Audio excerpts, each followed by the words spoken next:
네, 오늘 이 사도행전 5장의 본문을 가지고요. 오늘 본문에 보면 이제 새롭게 형성된 예루살렘 교회의 공동체를 이렇게 소개해 주고 있습니다. 뿐만 아니라 그 예루살렘 교회 공동체를 본 이 주변 사람들의 반응을 이렇게 보여주고 있는데요.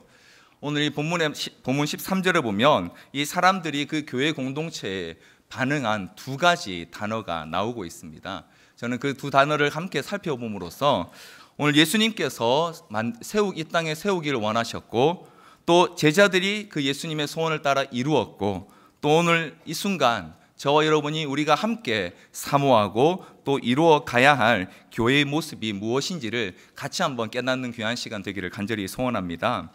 말씀드린 것처럼 오늘 본문 13절에는 교회에 대한 사람들의 두 가지 반응이 언급되고 있습니다. 13절을 제가 한번 더 읽어드리겠습니다. 그 나머지는 감히 그들과 상종하는 사람이 없었으나 백성이 칭송하더라. 아멘. 상종하는 사람이 없었다. 다시 말하면 그들과 감히 사귀려고 하는 사람들이 없었다라는 이런 표현입니다. 그런데 또 재미있게도 그런 그들을 백성이 칭송했다라고 이렇게 표현하고 있습니다. 도대체 이 예루살렘 교회 성도들에게, 또 당시에 그 솔로몬 행각에 모였던 그 많은 무리들에게 어떤 모습이 보였기에 교회에 대해서 사람들의 이렇게 상반된 두 가지 반응이 나오게 된 것일까요? 저는 이 말씀드린 것처럼 이 두 가지 반응을 함께 본문을 통해서 살펴보면서 우리 주님께서 오늘 우리에게 원하시는 교회의 모습이, 또 우리의 모습이 어떠해야 하는지를 함께 깨달아가기를 소원합니다. 먼저 오늘 13절 이제 초반부에 나오는 것처럼 상종하는 사람이 없었다라는 표현을 함께 살펴보겠습니다. 우리 이 표현을 접하게 되면 먼저 이렇게 한번 질문해 봐야 됩니다. 왜 사람들이 그 교회로 모인, 당시 예루살렘 교회라고 할 수 있는 이 예수님을 믿는 사람들과 상종하기를 꺼려했나, 혹은 그들과 감히 교제하기를 두려워했는가라는 이 질문을 먼저 해보아야 합니다. 이 질문을 알기 위해서는 먼저 오늘 본문 앞에 나오는 5장 1절부터 11절에 기록되어 있는 우리가 잘 알고 있는 아나니아와 삽비라의 사건을 살펴보아야 합니다. 혹시 잘 모르시는 분들에서 잠깐 설명을 드리면, 예루살렘 교회가 시작되고 아나니아와 삽비라라는 두 부부가 있었습니다. 이 부부가 어느 날 자신이 가지고 있던 소유한 땅을 팔아서 그 땅의 값을 사도들, 즉 교회에 바치기로 작정을 했습니다. 그런데 그 땅을 팔아서 전부를 드린 것이 아니라 그중 일부 얼마를 감추고 나머지를 전부인 것처럼 사도들의 발 앞에 놓았습니다. 그런데 이 사실을 베드로 사도가 지적하고, 먼저 남편 된 아나니아가 베드로 사도 앞에서 갑자기 쓰러져 죽게 되고, 그리고 얼마 있다가 또 뒤에 따라온 부인 아내인 삽비라도 그 베드로 앞에서 죽는 사건이 벌어지게 된 것입니다. 이걸 쉽게 좀 말하자면 이런 겁니다. 어느 교회가 있었습니다. 하루는 목사님이 예배를 드리기 위해서 설교단에 올라오셨는데 갑자기 한 집사님을 불러 일으키셨어요. 그러더니 집사님 이번 주에 무슨 일 하셨죠? 라고 하시고는 막 죄를 지적했어요. 그랬더니 갑자기 집사님이 쓰러져 죽으신 거예요. 돌아가신 거예요. 주일 오전 예배에 그랬는데 아마 부인 집사님은 오전 예배를 못 나오셨나 봐요. 오후 예배 이 사실을 모르고 오셨는데 또 똑같이 그 부인 집사님을 불러 일으키시더니 목사님이, 집사님 지난주에 남편이 이런 일 하신 거 알고 계셨습니까? 알았는데 모른다고 했습니다. 거짓말 하셨나요? 그리고 또 그분이 또 돌아가신 거예요. 이런 일이 만약에 벌어졌다고 여러분 생각을 해보십시오. 사람들이 어떻게 반응하겠습니까? 여러분이라면 어떻게 반응하시겠습니까? 당연히 두렵겠죠. 그냥 두려운 게 아니라 많이 두려울 것 같습니다. 저 같으면. 왜냐하면 그 다음에 제 이름을 부를 것 같으니까요. 여러분 한번 생각해 보십시오. 만약에 정말 이런 일이 오늘 우리 곁에서 벌어졌다면 여러분은 그 교회를 가시겠습니까? 망설여지시죠, 그죠? 분명히 뭔가 있는 것 같긴 한데 가기 굉장히 두렵습니다. 부담스럽죠. 자, 그런데 놀라운 건 이게 사람들이 당연히 두려워하고, 그리고 어떻게 보면 피하고 싶어져야 정상인데요. 그런데 그렇게만 표현하지 않고 오늘 본문 14절은 이렇게 말하고 있습니다. 믿고 주께로 나오는 자가 더 많아졌다라고 이렇게 기록하고 있습니다. 두려워하긴 했는데, 그래서 그 사람들과 상종하기를 꺼려하긴 했는데 믿고 주께로 나오는 자가 더 많아졌다라고 이렇게 말하고 있습니다. 이 14절에 보면 믿고라는 이 표현을 통해서 우리는 한 가지를 여기서 알 수 있습니다. 다시 말하면 그들을 상종하기 두려워할 정도로 그 교회의 성도들을 굉장히 경계했지만 한 가지 분명한 건 그들 가운데 무언가 아주 분명한 증거가 나타나서 그 사실을 보고 혹은 듣고 믿게 된 사람들이 있다라는 것입니다. 두려워하긴 했지만 그들의 삶의 방식이나 혹은 모임의 어떤 것들이 굉장히 두렵긴 했지만 그 가운데 무언가 믿을 만한 증거가 나타나고 있었다라는 것입니다. 과연 그 증거가 무엇이었을까요? 그걸 찾기 위해서 저는 제가 다시 한번 사도행전 5장 12절과 15절로 16절을 제가 연결해서 한번 읽어드리겠습니다. 사도행전 5장 12절, 15절, 16절입니다. 여러분 잘 한번 보시고 한번 들어보시기 바랍니다. 12절입니다. 사도들의 손을 통하여 민간의 표적과 기사가 많이 일어나매 믿는 사람이 다 마음을 같이하여 솔로몬 행각에 모이고 15절입니다. 심지어 병든 사람을 메고 거리에 나가 침대와 요 위에 누이고 베드로가 지날 때에 혹 그의 그림자라도 누구에게 덮일까 바라고 예루살렘 부근의 수많은 사람들도 모여 병든 사람과 더러운 귀신에게 괴로움 받는 사람을 데리고 와서 다 나음을 얻으니라. 자, 여러분 방금 제가 사도행전 5장 12절로 16절 말씀 이제 예루살렘 교회 안에서 있었던 일을 잠깐 읽어드렸습니다. 들으시면서 혹시 이 장면이 좀 어딘가 익숙하다는 느낌을 받지 못하셨습니까? 어디서 좀 본 것 같다는 느낌을 좀 받지 못하셨습니까? 제가 누가복음 6장 17절로 19절을 또 한번 읽어드리겠습니다. 예수께서 그들과 함께 내려오사 평지에 서시니 그 제자의 많은 무리와 예수의 말씀도 듣고 병고침을 받으려고 유대 사방과 예루살렘과 두로와 시돈의 해안으로부터 온 많은 백성도 있더라. 더러운 귀신에게 고난받는 자들도 고침을 받은지라. 온 무리가 예수를 만지려고 힘쓰니 이는 능력이 예수께로부터 나와서 모든 사람을 낫게 함이러라. 어떻습니까, 여러분? 방금 제가 읽어드렸던 누가복음 6장의 예수님에 관한 이 묘사와 사도행전 5장 저희가 함께 읽은 그 본문에 나온 이 두 가지 묘사가 상당히 비슷비슷한 것들을 볼 수 있습니다. 그 안에 들어있는 내용도 또 사람들이 하는 반응도 굉장히 비슷하다는 걸 볼 수 있습니다.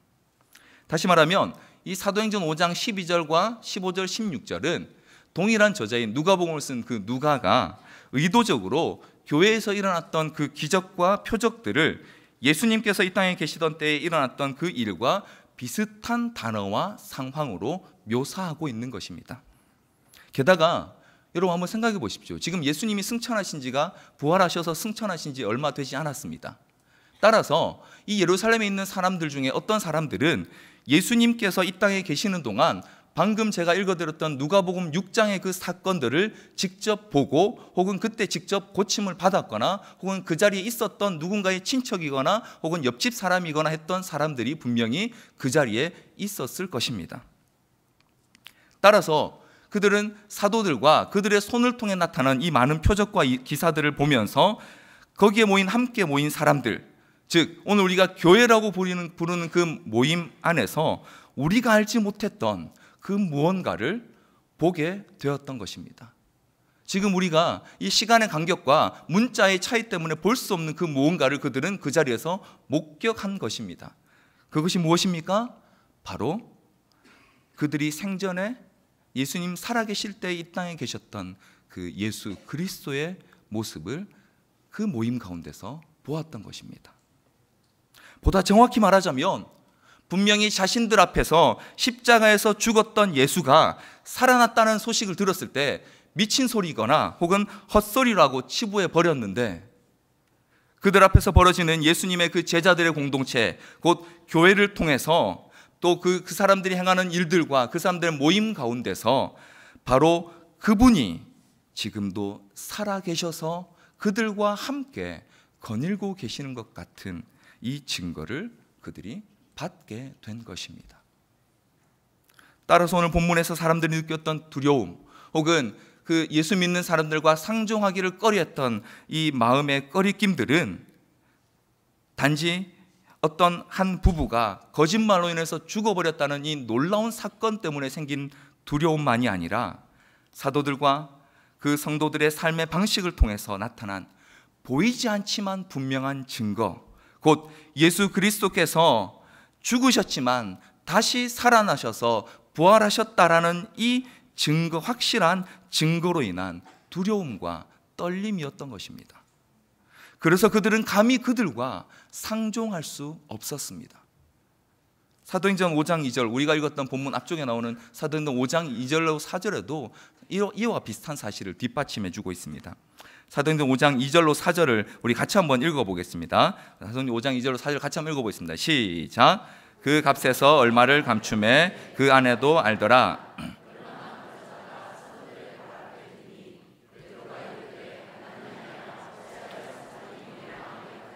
내가 성령을 속이고 땅값 얼마를 감추었느냐? 땅이 그대로 있을 때에는 내 땅이 아니며 판 후에도 내 마음대로 할 수가 없더냐? 어찌하여 이 일을 내 마음에 두었느냐? 사람에게 거짓말한 것이 아니요 하나님께로다.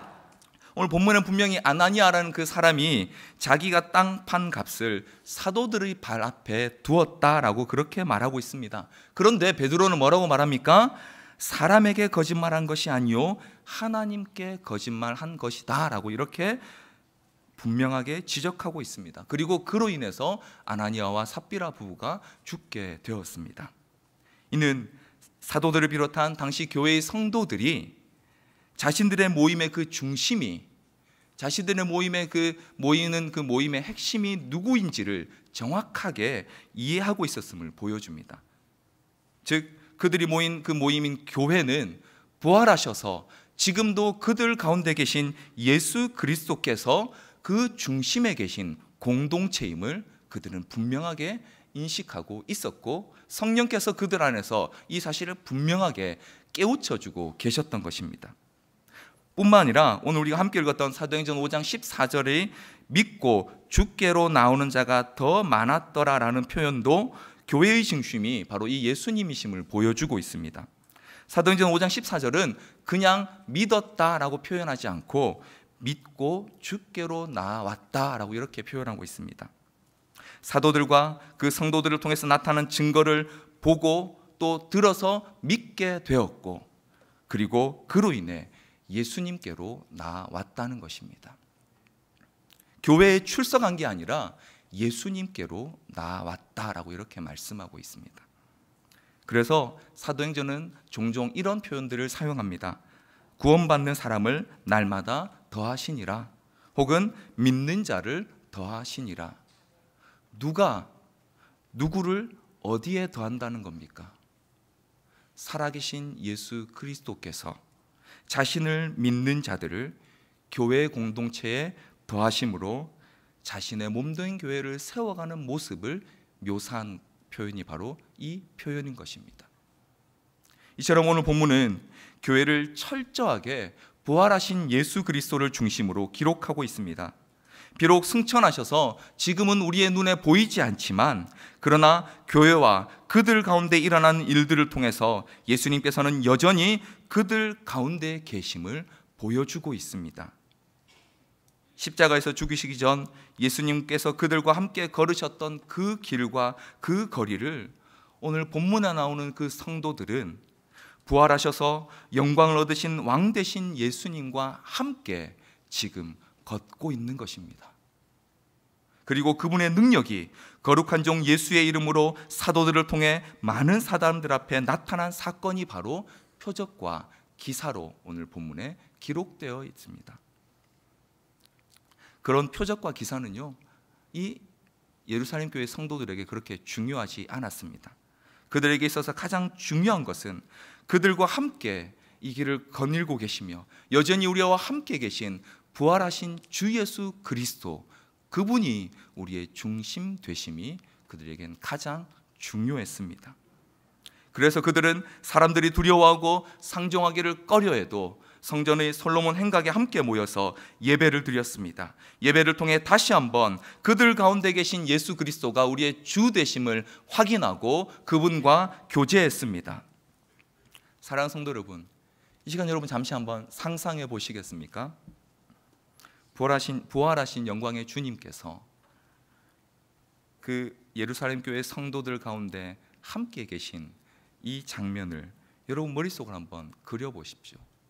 비록 눈으로는 예수님을 따르는 제자들 혹은 성도들밖에 보이지 않지만 그들 가운데 분명한 증거로 함께하고 계시는 그 예수님을 한번 상상해 보십시오.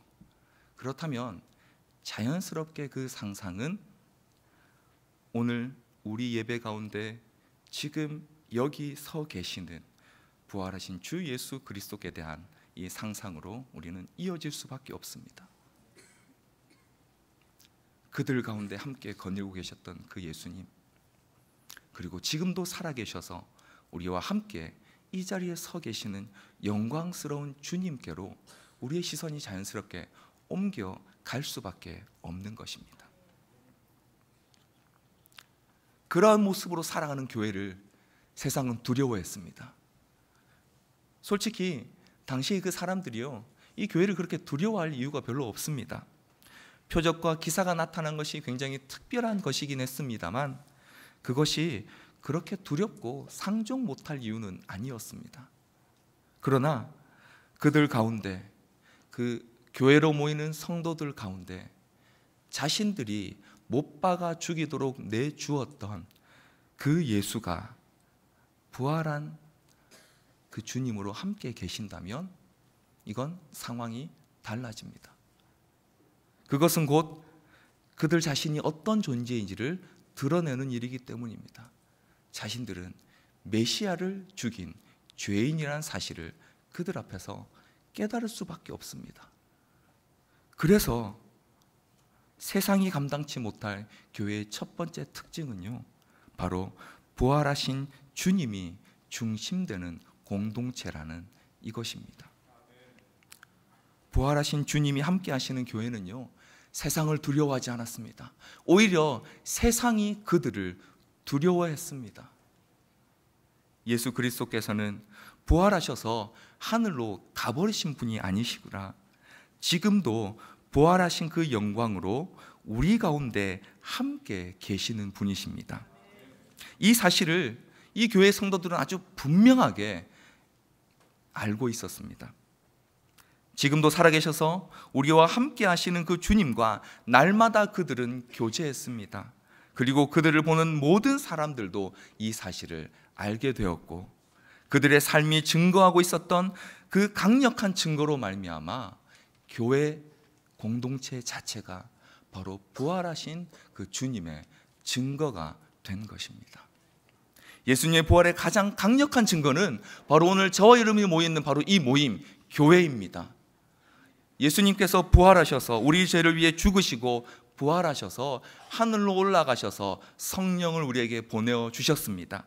그리고 그 성령을 통해 믿는 자들을 부르시고 교회로 세우셨습니다. 그리고 그들 가운데 함께 하시면서 예수님 자신의 영광으로 통치하시기 때문에 오늘 교회가 등장하면 세상은 교회를 두려워할 수밖에 없는 것입니다. 왜냐하면 세상은 이 교회를, 부활하신 주님을 감당할 방법이 없기 때문에, 그분 앞에 섰을 때, 교회가 세상에 등장했을 때 그들은 자신들의 어둠과 죄악을 발견할 수밖에 없는 존재이기 때문에 세상은 교회를 두려워할 수밖에 없었습니다.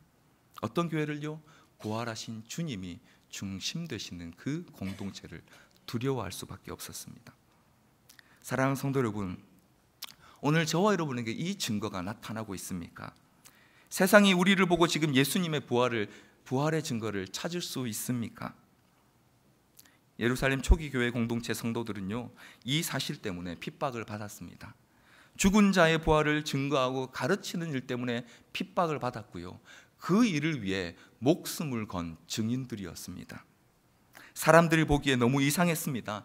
말도 안 되는 그런 소리에 목숨을 걸다니 미쳐도 단단히 미쳤다고 생각했습니다. 그런 그들의 모임을 통해서 부활하신 예수님의 증거가 나타났기 때문에 사람들은 감히 그들과 상종하려 하지 않았습니다. 요즘 뉴스에 자주 등장하는 교회나 혹은 우리 목사님들 이야기를 듣다 보면 더 이상 교회는 세상이 감당치 못할 모임이 아니라 세상도 감당하지 못할 모임이 되어버렸구나라는 참 이런 안타까운 마음이 듭니다. 무엇 때문에 모이는 곳이 교회인지를 우리가 자꾸 잊어버리는 것 같습니다. 왜 우리가 이곳에 모인 건지 이 중요한 사실을 잊어버리고 있는 것 같습니다. 사랑하는 성도 여러분, 오늘 우리가 가운데 있는 모임은 어떻습니까? 우리가 모이는 예배는 어떠합니까? 그 모임 가운데 부활하신 예수 그리스도께서 매 모임마다 매번 우리의 고백마다 증거되고 그분이 살아계심이 나타나고 있습니까? 그래서 우리는 먼저 우리 가운데 계신 그 주님과 매일 만남으로 교제하는 일들을 반드시 이루어내야 합니다. 그분과 교제하며 그분을 닮아가는 이것만이 우리가 세상을 이길 유일한 힘과 능력이 되기 때문입니다. 이처럼 사람들은 부활하신 주님이 중심 되신 그 교회를 두려워했고, 그런 교회는 세상이 감당치 못할 교회로 든든히 세워져 가게 되었습니다. 이것이 사람들의 첫 번째 반응의 두려움에 대한 이유였습니다. 그리고 두 번째로 사람들의 반응은 바로 칭송하더라입니다. 여러분 한번 생각해 보십시오. 한 번 더 질문해 보십시오. 분명히 상종하지도 않을 정도로 경계하고 혹은 두려워했던 사람들을 과연 무엇 때문에 칭송했을까요? 오늘 본문에서 1차적으로 찾을 수 있는 것은요, 12절에서 사도들의 손을 통해 사람들에게 표적과 기사가 많이 일어났다는 것입니다. 또한 16절에 보니까요, 예루살렘 부근의 수많은 사람들 중 더러운 귀신 자들과 병든 자들이 나음을 얻었다라고 기록하고 있습니다. 당연히 칭찬받아 마땅한 일입니다. 그런데 재밌는 것은 예수님께서도 이 땅에 계실 때 이런 평가를 받으셨습니다. 마가복음 7장 37절 제가 한번 읽어드리겠습니다. 사람들이 심히 놀라 이르되 그가 모든 것을 잘하였도다. 못 듣는 사람도 듣게 하고 말 못하는 사람도 말하게 한다 하니라. 그런데 이 표현 뒤에 그들이 예수님을 믿었다는 기록은 없습니다. 잘했다, 정말 잘하네. 근데 그분을 믿지는 않았습니다. 그런데 오늘 본문에서는 뭐라고 말합니까? 그렇게 칭찬하면서 믿고 주께로 나오는 남녀의 큰 무리가 있었다라고 말합니다. 무엇이 달랐을까요? 오늘 본문에 나오는 그 사도들의 표적과 기사, 그리고 귀신 들린 자들, 또 병고침을 받은 자들의 이 기사를 보면서 인간적인 생각으로는 이런 게 하나 좀 있을 법한데 참 없구나 하는 것이 하나 있습니다. 그게 뭐냐면, 표적과 기사를 일으키면 당연히 사람들의 시선이 집중되게 됩니다. 그것도 한두 사람이 아니고 예루살렘 근방에 살았던 수많은 사람들이 고침을 받았습니다. 그러면 당연히 지금 상당히 핍박과 위협에 놓여 있는 사도들과 초대교회 성도들에겐 굉장한 기회입니다. 자신들의 입지도 넓히고, 특별히 이제 막 새로 생겨나게 된 이 교회 공동체가 인정받고 필요한 것들을 찾을 수 있는 너무 좋은 절호의 찬스입니다. 그런데 그들은 그렇게 하지 않았습니다. 이 지극히 인간적인 생각이지만 그러나 그들은 그렇게 하지 않았습니다. 오히려 그와 같은 기회를 자신들을 위해 사용하지 않고 예수님의 부활을 증거하는 기회로 사용했습니다.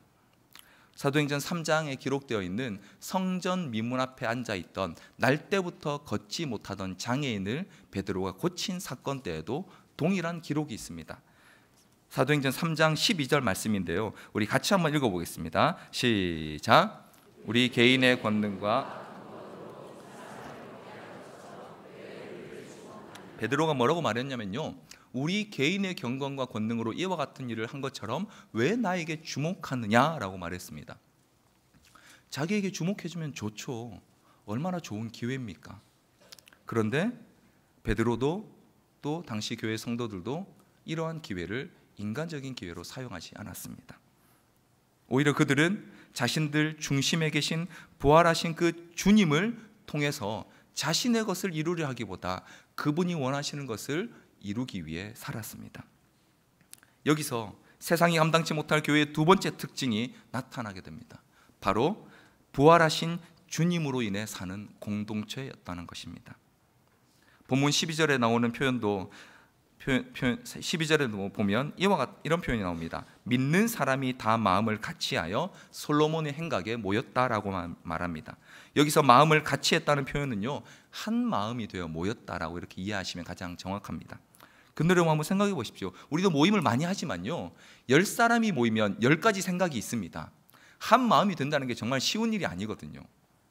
그런데 여기 보니까 한두 명도 아니고 수많은 사람들이 한 마음이 되어서 모였다라고 표현합니다.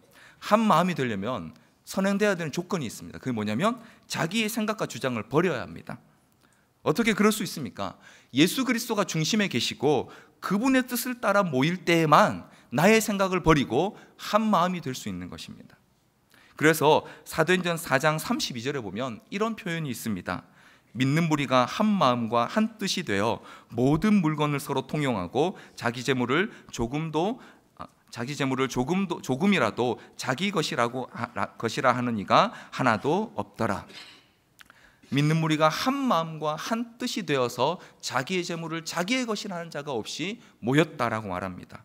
이처럼 교회는 표적과 기사와 자신들 안에 나타나는 이 일들을 통해서 자신들을 드러내거나 자신의 이익을 취하려 하지 않고 오직 예수 그리스도를 증거하고 나타나는 일로만 사용했습니다.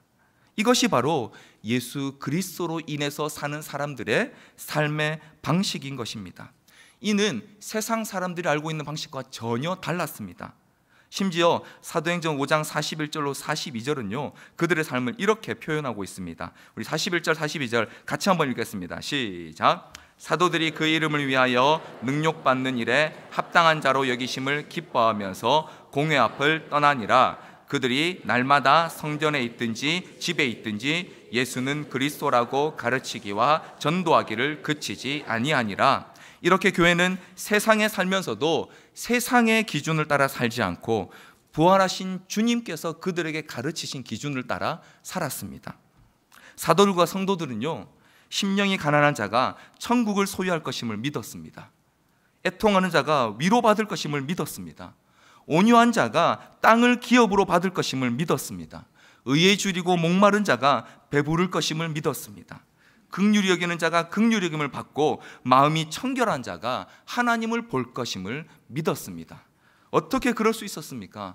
부활하신 주님께서 그들 중심에 계셨고 이제 그들은 주님의 뜻을 따라 살아가는 공동체로 새롭게 변화되었기 때문에 세상은 서로 뺏고 빼앗기고 서로 죽이고 누군가를 짓밟아야 하지만 내 유익을 이룰 수 있다고 말하는 그때에 오히려 그들은 기꺼이 남을 위하여 자신을 내어주는 공동체로 살아갈 수 있었습니다. 누구 때문에요? 우리 안에 계신 예수 그리스도 때문에 그렇게 할 수 있었습니다. 그렇게 함으로써 그들은 이 세상 가운데 이것만이 유일한 대안이요 길임을 보여주었습니다. 부활하신 예수 그리스도만이 참된 진리와 길임을 증거하였던 것입니다. 한 마음으로 솔로몬 행각에 모였던 그 성도들은 그들의 말과 삶이 결코 다르지 않았습니다. 그들이 증거하는 예수님의 가르침과 그들의 삶에 차이가 없었습니다. 그 대표적인 특징이 바로 우리가 잘 알고 있는 사도행전 2장에 나오는 마지막 기록입니다. 사도행전 2장 42절로 45절 말씀을 제가 한번 읽어드리겠습니다. 그들이 사도의 가르침을 받아 서로 교제하고 떡을 떼며 오로지 기도하기를 힘쓰니라. 사람마다 두려워하는데 사도들로 말미암아 기사와 표적이 많이 나타나니 믿는 사람이 다 함께 있어 모든 물건을 서로 통용하고 또 재산과 소유를 팔아 각 사람의 필요를 따라 나눠주며. 이렇게 부활하신 주님으로 인해 사는 삶의 방식은요, 세상과 전혀 달랐습니다. 이것은 세상은 도저히 생각해낼 수도 없는 일인데 교회는 자연스럽게 그 일을 이루어냈습니다. 그리고 우리가 앞에 보았던 것처럼 그 이름을 위하여 능욕받는 일에 합당한 자로 여기심을 기뻐하며 살았습니다. 더 많은 것을 가져야 한다, 더 많은 것을 소유해야 한다라고 가르치는 세상 가운데서 그들은 예수님을 위해 기꺼이 자신을 내어놓음으로써 그 예수님이 자신들 가운데서 드러나기를 원했던 것입니다. 그리고 예수님이 가르치신 대로 그렇게 삶으로써 그들의 삶과 말을 통한 증거로 믿고 주께로 나오는 자가 더 많아졌던 것입니다. 사랑하는 성도 여러분, 오늘 우리는 지금 무엇을 위해서 살고 있습니까? 세상이 교회를 핍박하는 일은요, 어제 오늘 일이 아닙니다. 그런데 오늘날 교회가, 우리 성도들이 세상의 핍박을 받는 혹은 세상의 지탄을 받는 이유가 과연 무엇 때문입니까? 부활하신 주님을 위해 살아온 결과인가요? 아니면 세상과 동일한 방식의 삶을 추구해온 결과입니까? 한 인터넷 게시판에서 이제 기독교를 비판하시는 어떤 분이 쓴 글에서 이런 표현을 읽은 적이 있습니다. 세상은 한정된 파이 조각을 두고 누가 차지할지 다투는 경쟁터이다. 그런데 기독교인들은 자기의 능력으로 얻은 파이 조각뿐만 아니라 하나님의 능력까지 동원해서 다른 사람의 파이 조각을 차지하려고 한다. 무슨 말입니까? 교회인 우리도 결국 세상의 방식을 따라 살고 있다는 말이죠. 그러니 세상이 우리를 거룩한 의미로서가 아니라 아주 세속적인 의미로서 두려워합니다. 왜요? 아주 강력한 경쟁 상대거든요. 아니, 반칙 카드를 손에 들고 있는 경쟁 상대인 겁니다. 그래서 우리 교회가 수많은 일들을 통해서 이 땅에 부활하신 주님으로 인해 사는 삶의 모습이 어떤 것인지를 보여주고자 하는 것입니다. 우리 교회가 복지재단을 통해 혹은 이웃사랑분과나 또 준비하고 있는 가평 우리마을을 통해 우리가 세상에 보여주고 싶은 것이 무엇입니까? 우리가 이런 일을 할 수 있다는 우리의 능력입니까? 아니면 우리가 이런 것들을 했다는 우리의 어떤 공로입니까? 아닙니다. 부활하신 주님으로 인한 새로운 삶의 방식이 있음을 세상 가운데 증거하기 위해서 이와 같은 일들을 하고 있는 것입니다. 그래서 우리는요, 이제 우리의 일상 가운데 어떻게 하면 우리가 이 부활하신 주님으로 인해서 살아갈 수 있을지를, 어떤 모습으로 우리가 그것을 나타낼 수 있을지를 고민해야 합니다. 사랑하는 성도 여러분, 세상이 감당치 못할 교회는요, 이 부활하신 주님으로 인해서 살아가는 교회입니다. 이 교회는 세상의 방식과 원리가 아니라 부활하신 주님이 가르쳐 주신 원리와 방식을 따라 살아가는 공동체이며 사람들이어야 합니다. 그래서 때로 세상은 우리를 어리석다 혹은 제정신이 아니다라고 비방하기도 합니다. 그러나 오늘 이 말씀을 통해서 우리가 깨닫게 되는 것처럼 교회인 우리가 부활하신 주님을 그 중심으로 모시고 그분으로 인해 살 때, 그때 세상이 우리를 두려워하게 되는 것입니다. 그러나 세상이 우리를 두려워함으로 인해서 기뻐하지 말고 하나님께서 우리의 그 삶을 기억하시고 우리 가운데 부활하신 주님이 증거된다는 이 사실을 통해 기뻐할 수 있는 우리가 되기를 간절히 소원합니다. 그러할 때에 우리는 부활하신 주님을 중심으로 모시고 사는 참된 교회, 진정한 그리스도의 공동체가 될 줄 믿습니다. 끝으로 히브리서 11장 33절로 38절 말씀은요, 구약의 성도들의 삶을 이렇게 묘사하고 있습니다. 그들은 믿음으로 나라들을 이기기도 하며 의를 행하기도 하며 약속을 받기도 하며 사자들의 입을 막기도 하며 불의 세력을 멸하기도 하며 칼날을 피하기도 하며 연약한 가운데서 강하게 되기도 하며 전쟁에 용감하게 되어 이방 사람들의 진을 물리치기도 하며 여자들은 자기의 죽은 자들을 부활로 받아들이기도 하며 또 어떤 이들은 더 좋은 부활을 얻고자 하여 심한 고문을 받되 구차히 풀려나기를 원하지 아니하였으며 또 어떤 이들은 조롱과 채찍질 뿐 아니라 결박과 옥에 갇히는 시련도 받았으며 돌로 치는 것과 톱으로 켜는 것과 시험과 칼로 죽임을 당하고 양과 염소의 가죽을 입고 유리하여 궁핍한 환난과 학대를 받았으니 이런 사람은 세상이 감당하지 못하느니라. 그들이 광야와 산과 동굴과 토굴에 유리하였느니라. 예수 그리스도께서 오실 것을 바라보았던 우리 믿음의 선배들은 이렇게 살았습니다. 그리고 오늘 제가 마지막에 읽었던 그 믿음의 선진들에 대한 평가가 바로 38절인데요. 이런 사람은 세상이 감당하지 못하느니라고 되어 있는 이 번역을 새번역 성경은 이렇게 번역을 하고 있습니다. 세상은 이런 사람들을 받아들일 만한 곳이 못 되었습니다. 그래서 그들은 광야와 산과 동굴과 땅굴을 헤매며 다녔습니다. 세상이 이런 우리를 받아줄 만한 장소가 되지 못했다는 겁니다. 또 어떤 번역은요, 역설적이게도 세상이 그들에게 아무런 가치가 없었기 때문에 그들은 광야와 산과 동굴과 땅굴을 헤매며 다녔다라고 이렇게 표현하고 있습니다. 무슨 뜻입니까? 부활하신 주님이 우리 가운데 계시기 때문에 우리는 이 땅에 소망을 두지 않고 살아간다는 것입니다. 그것이 성도의 삶이고 부활하신 주님을 모시고 있는 교회의 사명이며 교회의 모습이요, 세상 가운데 보여주어야 할, 세상이 감당치 못할 바로 그 능력이라고 오늘 본문은 우리에게 말씀하고 있습니다. 우리가 부활하신 주님으로 인해 살 때에 세상이 우리를 두려워하게 될 것입니다.